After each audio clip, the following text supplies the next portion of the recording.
संग्राम ब्रिटिश शासन के खिलाफ एक बड़ी और अहम घटना थी। इस क्रांति की शुरुआत 10 मई 1857 ईस्वी को मेरठ से हुई, जो धीरे धीरे कानपुर, बरेली, झांसी, दिल्ली, अवध आदि स्थानों पर फैल गई। क्रांति की शुरुआत तो एक सैन्य विरोध के रूप में हुई थी, लेकिन समय के साथ यह एक बड़ा विद्रोह बन गया था, जिसने भारत में पहला स्वतंत्रता संग्राम कहा जाता है।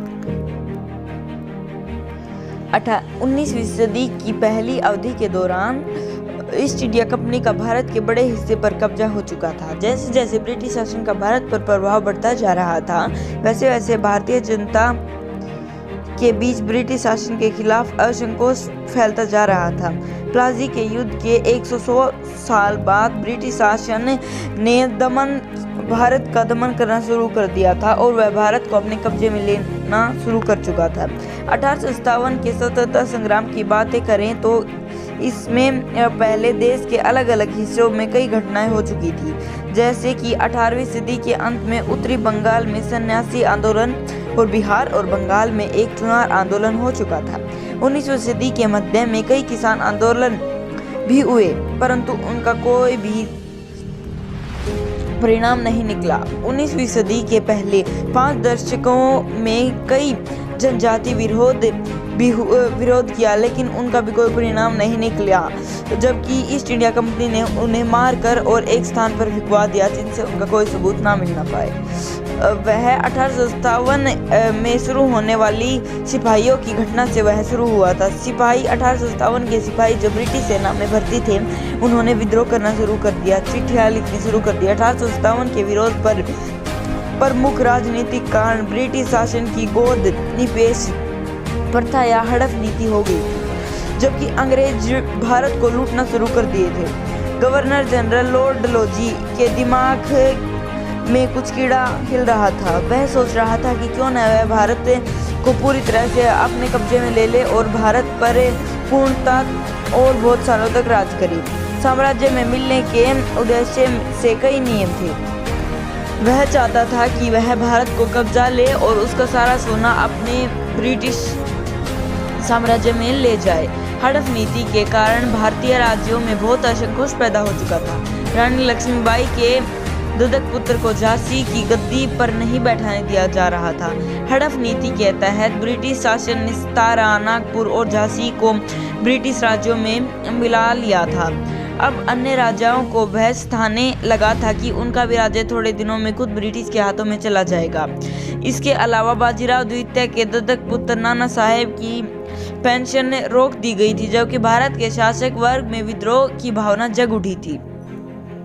आग में घी का काम उस घटना ने किया जब बहादुर शाह जफर के वंशजों को लाल किले में रहने पर पाबंदी लगा दी गई। कुशासन के नाम पर लॉर्ड डलहौजी ने अवध का विलय किया, परंतु उसका कोई परिणाम नहीं निकला और बहादुर शाह जफर के पुत्रों को दिल्ली से निकाल दिया गया। सामाजिक एवं धार्मिक कार्य भारत में तेजी से पैर फैलाता जा रहा ब्रिटिश साम्राज्य 1850 में ब्रिटिश शासन ने हिंदुओं के उत्तराधिकारी कानून में बदलाव कर दिया। अब वह भारत को पूरी तरह से लूटना शुरू कर दिए थे। वह भारत में धर्म परिवर्तन की छूट मिला रहे थे। लोगों को लगा कि ब्रिटिश सरकार भारतीय लोगों को क्रिश्चियन बनाता जा रही है, परंतु ऐसा बिल्कुल भी नहीं था। भारत में चली आ रही पुरानी परंपराओं जैसे स्त्री प्रथा आदि को भी समाप्त किया ब्रिटिश साम्राज्य ने, जिससे लोग भड़क उठे। कुछ आर्थिक कारण थे। भारतीय टैक्स और राजस्व संरक्षण के कड़े नियम लगा दिए गए। किसान और जमींदार का असंतोष पैदा कर दिया गया। इन सब से ब्रिटिश साम्राज्य के खिलाफ भारतीय व्यक्ति खड़े हो चुके थे। अब उनको पता चल चुका था कि ब्रिटिश साम्राज्य का पतन होना ही चाहिए, और ब्रिटिश साम्राज्य एक तरफ सोच रहा था कि क्यों हम भारत को हड़पा लें, और इंग्लैंड की एलिजाबेथ ने क्रांति के बाद भारतीय बाजार ब्रिटेन में निर्मित उत्पादों से पतन कर दिया। इससे भारत का स्थायी कपड़ा उद्योग तबाह हो गया। भारत के बहुत सारे लिखित अखबार भी जला दिए गए। भारत को एक खराब देश बनाने की ब्रिटिश की पूरी कामयाबी पूरी होती जा रही थी। भारत कच्ची सामग्री का सत्पालर और ब्रिटेन से बने सामानों का उपयोगिता बन गया था। जो लोग अपनी आजीविका के लिए जीते थे उनको भी ब्रिटिश साम्राज्य खत्म करता जा रहा था। भारत में ब्रिटिश सेना में 87% से ज़्यादा ब्रिटिश सैनिक थे और उन ब्रिटिश सैनिकों पर बहुत ज़्यादा क्रूरता से दमन किया जाता था और उनको ऐसे कारतूस दिए जाते थे जिन पे गाय की चर्बी लगी हुई थी। इनसे सूबेदार रैंक के ऊपर वाले व्यक्ति बहुत ज़्यादा भड़क उठे थे। 1856 में लॉर्ड कैनिंग ने एक नियम जारी किया जिसके मुताबिक सैनिकों को भारत से बाहर सेना देनी पड़ सकती है, लेकिन भारतीय बाहर नहीं जा सकते थे क्योंकि ये परंपरा थी कि भारतीय व्यक्ति कभी भी बाहर नहीं जाएगा अपने धर्म को छोड़कर। बंगाल आर्मी में अवध के उच्च समुदाय के लोगों की भर्ती की गई थी, परंतु उन्होंने जाने से सख्त मना कर दिया और वे वापस लौट गए। उन लोगों को लॉर्ड कैनिंग ने नियम से शक हुए ब्रिटिश साम्राज्य उन लोगों को क्रिश्चियन बनाने पर तुली हुई थी, लेकिन क्रिश्चियन बना रही थी, परंतु उन्होंने अस्वीकार कर दिया।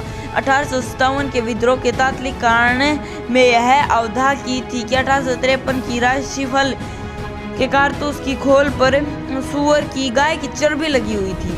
अब अफवाह हिंदू एवं मुस्लिम दोनों की धर्म के लिए भावनाओं को ठेस पहुंचा रही थी। यह राइफल 1853 के राइफल के जखीरे का हिस्सा बन गई थी। मंगल पांडे ने 29 मार्च 1857 को मंगल पांडे के एक नाम सैनिक ने बैरकपुर छावनी में अपने अफसरों के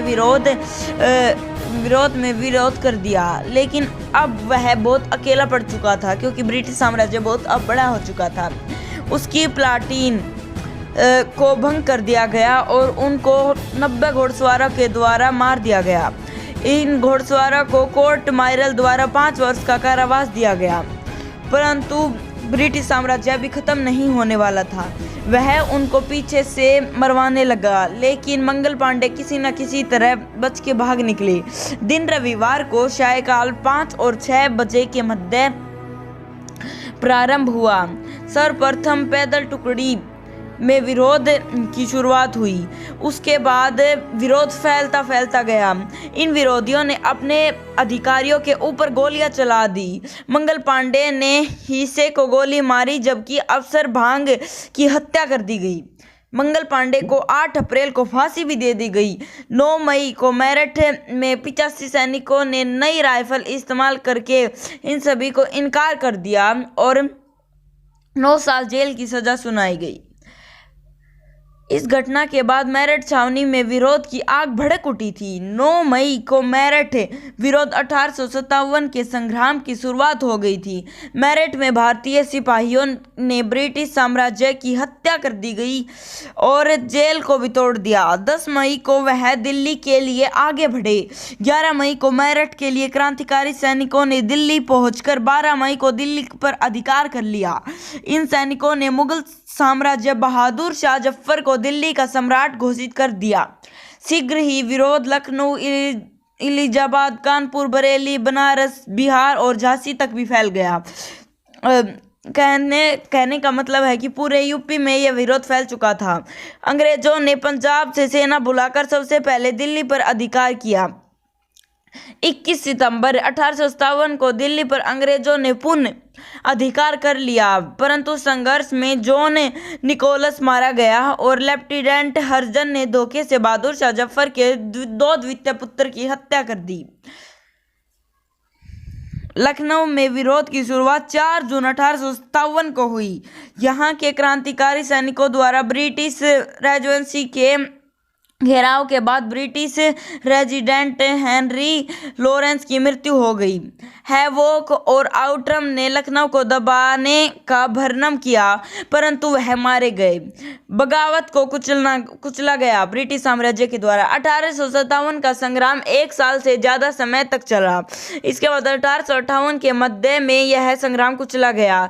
मेरठ में विरोध भड़कने लगा था। 8 जुलाई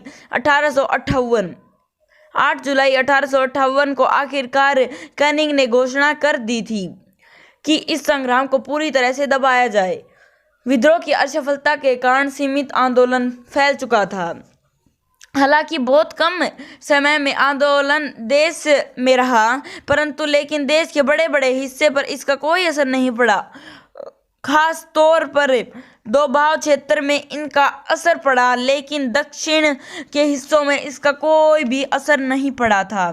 जैसे जोधपुर के राणा और अन्य विद्रोह इसमें कुछ शामिल भी नहीं थे।